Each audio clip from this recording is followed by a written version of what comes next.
you for your time as always. But why should the Iranians negotiate with hardcore Zionists purporting to represent the United States? I guess the only answer, Judge, and thank you for having me back on, of course. I guess the only answer is because there's no one else to negotiate with. I think that's unfortunately reality we're dealing with here. Is that this is who Donald Trump is going to continue to present Jared Kushner and Steve Witkoff, his son-in-law and his real estate buddy, as his negotiators. We seem to understand that J.D. Vance was included in the one negotiation in Islamabad a couple weeks ago at the insistence of the Iranians. But the point of your question, Judge, why should they? Yeah, absolutely, they should not. I mean, this is ludicrous. It's ridiculous. It'd be hysterically funny if it wasn't so tragic. Yeah, but I think this is the only thing they have. Fellow involved. This assistant to Steve Witkoff by the name of Nick Stewart, an arch Zionist who comes from AIPAC and the Foundation for Defense of Democracy, which should be called the Foundation for the Destruction of Democracy or the Foundation for the Defense of Israel. I'm quoting our friend Max Blumenthal on this. Right, as well, and forgive me, Judge, because I'm forgetting their names. I knew them a few weeks ago, and we're no longer talking about the Board of Peace. But if you look at who the senior advisors, the principal advisors are for the Board of Peace, these are both men that are similar to what Max just described about this gentleman who is Steve Witkoff's Svengali, I guess, right? He's the one who's supposedly telling Witkoff everything Witkoff needs to know about the world. And you have the same thing, too, in the Board of Peace. You have these arch-Zionists, these men who see the world through fantastical lenses that is just like a child's creation. And I think that's the way Witkoff sees the reality, the world, Jeremy Scahill from Dropside News reported last week that the Iranians told him dealing with Witkoff was like having a fourth grader at the table. Our friend Mohammed Morandi made similar comments. He was not in the room. He was there as part of the negotiating team to be their PR to Western English-speaking press. And so, of course, as you know, he's American, born in Virginia, as well as Iranian. But he made similar comments about Witkoff and about the vice president, who he said was a nervous wreck and couldn't answer a simple question, yes or no, without getting on the phone to the president. And then, of course, there's that infamous call or calls to Prime Minister Netanyahu, which Netanyahu, in a very poor choice of words, referred to the vice president as reporting to me. Right, exactly, Judge. That's what we're dealing with here.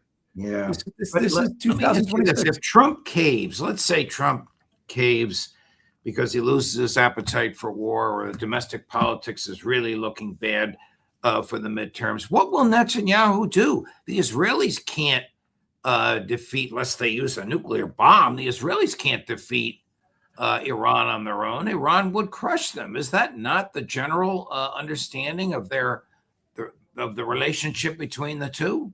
Right. They'd be overwhelmed by Iranian drones and missiles within a week's time. Without the American Air Force, without American Army missile systems, the Israelis would be overwhelmed by missiles and drones in a week's time, even if that long. They simply can't fight without the Americans, let alone say it wasn't the case with the missiles and drones. Just the Israeli military can't perform, can't campaign, can't operate for more than a few weeks without massive resupply from the Americans. And the Israelis have said this themselves out loud on many occasions. But your point, though, Judge, about the nuclear weapons, I want to go back to that because you're not being glib. That's serious. This is why the Israelis have these nuclear weapons. Israelis didn't develop nuclear weapons in the 60s because they wanted to deter the Soviet Union or something like that. They developed nuclear weapons to dominate the Middle East. And now, if a scenario presents itself where those weapons are needed to dominate Iran in a war that they're losing, to which they have lost the backing of the United States, which I think is pretty, that would be incredibly extraordinary.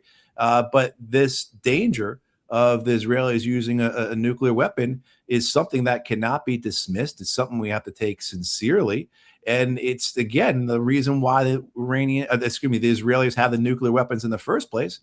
And for all of us who have been watching, just not the 80 years of ethnic cleansing by the Israeli state, their wars to dominate and to conquer, but also, just in the last few years, how they've the genocide in Gaza, the mass slaughter in Lebanon. Why wouldn't the Israelis use a nuclear weapon? Is there a resistance in the Middle East, Egypt, Jordan, Turkey, or have these countries been bought off by the United States? I think there's a big show right now of states, Pakistan, Saudi Arabia, Turkey, and Egypt to extent, saying they're forming a new bloc, that they are going to have agreements and that they will be the hinge in the Middle East around which power pivots. I think there's a lot of speculation in that. I think their intentions may be genuine, but I think the reality is when American pressure starts to come on these capitals in a sense of a prisoner's dilemma, what are these capitals going to do? Their self-preservation is what is the most important thing to these men in power, almost all of whom who are autocrats, right? Most all of whom who are, some are actually kings. So I don't believe we'll see these states put up a resistance against the Americans in the way that many in the region and throughout the world hope that this will be the new world order in the Middle East, or this will be the new Middle East order, through some alliance of what should be powerful states, particularly if they work together. But there is that idea there. We see the foundations of it being laid. But unfortunately, I think in the next 10 years, the strength of the Americans still exists. And that these leaders, whether they be the Gulf monarchies, whether it be Erdogan in Turkey or Sisi in Egypt, they still understand at this point, for their own self-preservation, sticking with the Americans, not angering the Americans, not disrupting the benefits they get from the current order, is what's best for them. Now, these states start to have their own problems internally. Some of these states get overthrown. You have occurring in Egypt what occurred in 2011 again, or another state like Bahrain, the same similar dynamics occur. And some of these autocrats, some of these monarchs start to disappear. Now you start to see a real reshaping of the Middle East. And I think that is possible too. Will the attacks by Iran on American military bases in the Gulf states alienate the Gulf states from Iran and drive them into the American or Israeli camps? That's certainly what the Americans and especially the Israelis are hoping. The Israelis in particular, as well as I think this White House thinks that the best case that's going to come out of this is that these states are going to double down on the Abraham Accords, that this will be what pushes the Saudis to join the Abraham Accords, that we really do need the Americans and the Israelis here because the Iranians are dangerous. Now, of course, anyone with 2 cents between their ears in any of these capitals, in Abu Dhabi and Riyadh and Manama, wherever, they're going to say, well, they're attacking us because we support the American empire. They're attacking us because we're complicit in Iran, in Israel, and America's war on Iran. And this is causing us great harm. We are sponges for Iran's missiles and drones. Our revenues are drying up. Our future is looking bleaker and bleaker. And the idea that the Americans were supposed to prevent anything like this from ever happening, And with the first shot of the war, they abandoned their bases and ran away. Well, shouldn't we be doing something differently? But there's such infighting, Judge, between the Gulf states themselves, right? That the idea of them actually allying, that the idea of the GCC, the Gulf Coordination Council, actually becoming something robust and real is very unlikely. I think what the Israelis and Americans may get out of this in their perception is they may not get these states, locking arms with the Israelis, although the UAE certainly seems like they will. But the other states, this fragmented, divided, disjointed community of Gulf monarchs. Well, okay, if we can't get them in our camp, then at least they're in nobody's camp, and they're not working together against us. So that's better than any other alternative. So similar to the American idea or any empire's idea of divide and conquer within a country that you conquer, right? Within a territory that you occupy, then at least here too in the Middle East, if they're not fully firmly in our camp, then at least they're fighting among themselves and they're in nobody's camp. I plan to ask you, where is the anti-war movement in the United States? But before you respond to that, I want to play a clip of my friend and former Fox and current Newsmax colleague James Rosen interrogating Hegseth. Hegseth comes off as a jerk, but Jimmy Rosen's question is profound. Sonia, the James Rosen question. A central default that has occurred here, and I would like you both to address it. On the first day of this conflict, President Trump addressed the Iranian people directly and said, when we're finished, take over your government. It'll be yours to take.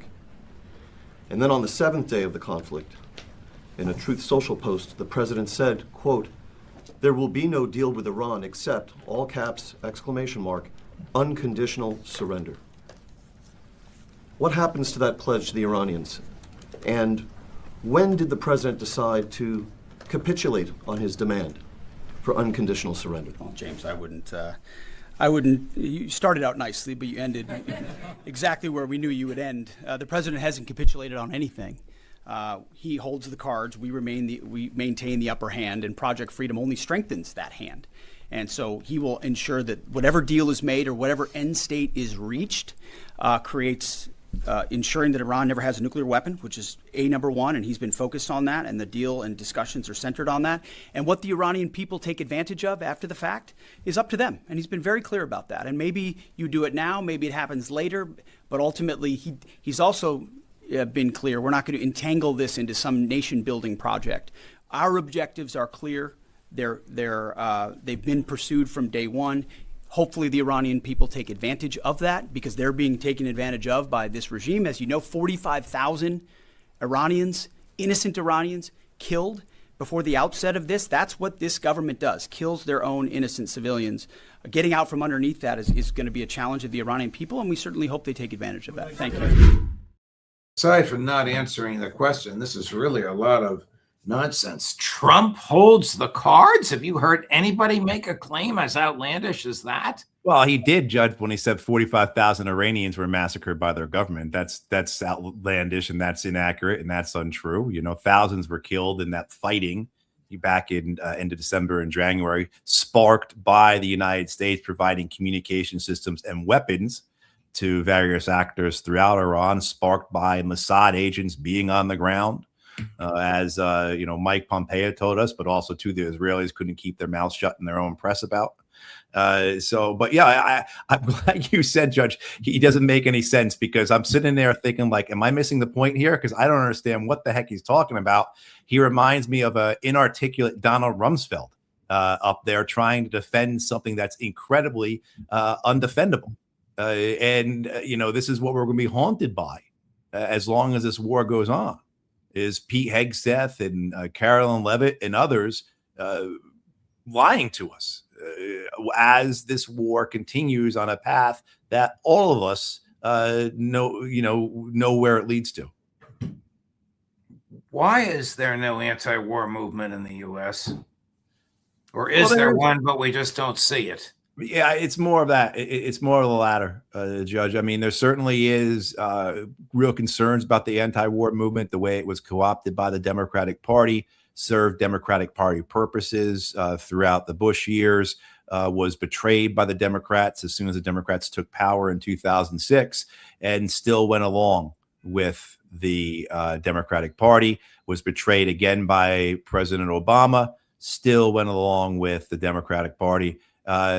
So I think that's what a lot of your answer is that much of the anti-war movement that we understood from the Bush Iraq years, such as that led by organizations like Move On, is a Democratic Party front.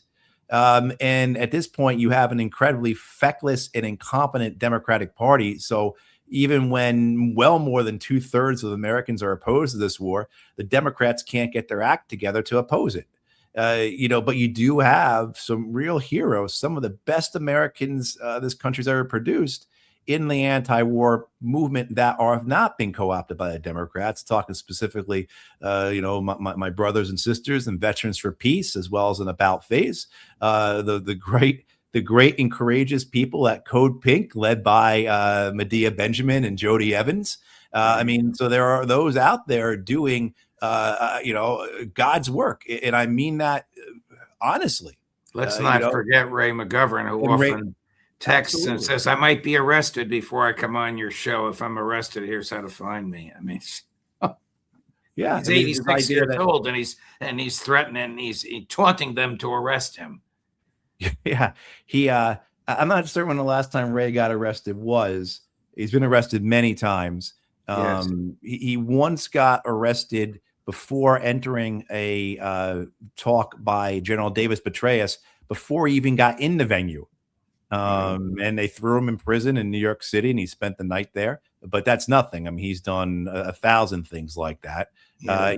We have had leaders who have passed on. Howard Zinn, Dan Ellsberg, the men, the minds, the souls that were the leadership of the anti-war movement. I think there's been an absence in the loss of many of those men and women. But some of it is simply it's occurring, but it's not being shown.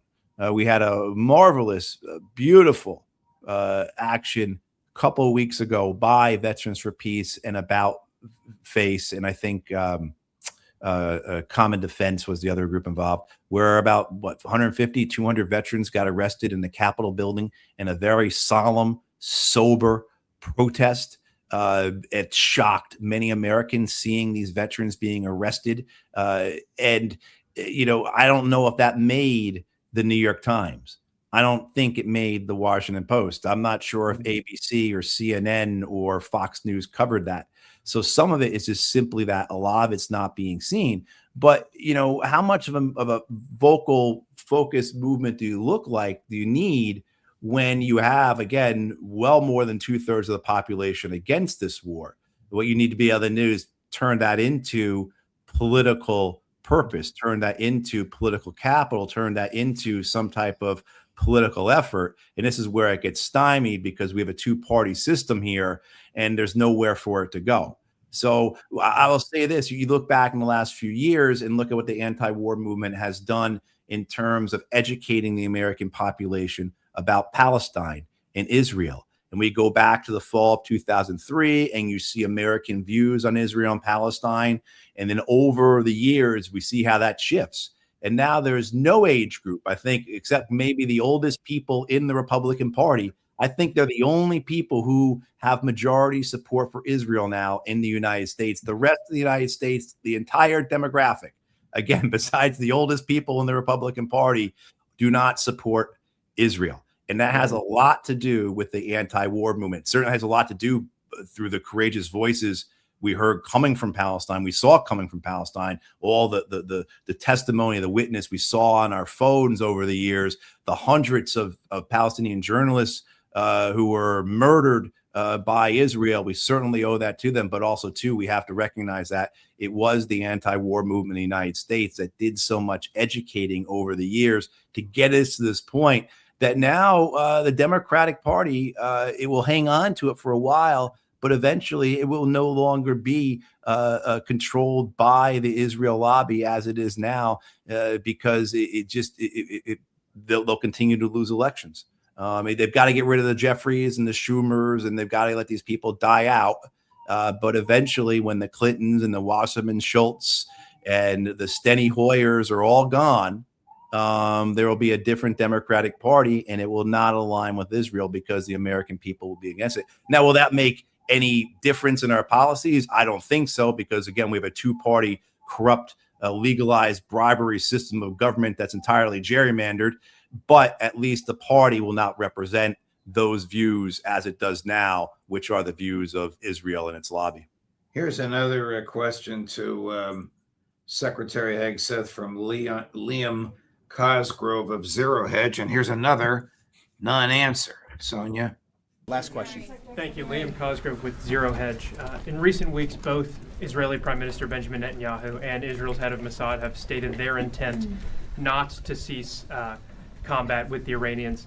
Netanyahu put this on Twitter. Israel's head of Mossad said Israel's goals are not finished until the Iranian government collapses. And so they're referring to the government that President Trump has brokered a ceasefire with and is working on a lasting peace in the region with. And so that's something many Americans, especially American farmers, are hoping he does get to a lasting peace. And so if President Trump is successful in that and the Israelis are explicitly stating their intent to continue fighting at a later date, how can you ensure America doesn't get roped back into a war if that comes? And secondly, with Netanyahu comfortable tweeting something like that out, and also Netanyahu has continued bombing Lebanon despite President Trump explicitly telling him not to. I would say your question is based on the false premise that somehow President Trump is being pulled in by Prime Minister Netanyahu to any of these actions. And that's where you're going. Just to be clear, President Trump has led at every step of this based on his view of American interest and America first. And we're grateful that Israelis have been very capable partners at many steps of this. And they may have some objectives at times that are slightly different than ours. But there's only one hand on the wheel ultimately directing this, whether it's Project Freedom or previously Operation Epic Fury, and it's President Trump. So we're grateful for their input, their insights, the existential nature of the threat they face from an Iranian bomb, the capabilities that they can bring to that, but ultimately the coordination will happen with the leadership of President Trump. Thank you very much. I appreciate it. Thank you. And bomb that Tulsi Gabbard has said under oath doesn't exist, which hasn't been worked on since 2003. And by the way, Pete should talk to his buddy Marco Rubio, who stated publicly, we're in this war because Israel was going to go at it on its own. And the U.S. State Department said the same thing on their webpage. Right. Well, first, Judge, I was glad to see Zero Hedge in the audience there. I've read their stuff for years now. Unfortunately, I think that's the last time I'll see Zero Hedge in the audience. He's such a great guy. I don't know how they let him in. They probably didn't know what Zero Hedge was. I'm sure they did. And that's the last time, Judge, we'll ever. What we need to do is we need to get like a Judge Knapp. We need to get Ray McGovern in there for JudgeKnapp.com asking questions. That's what we need to do. Right.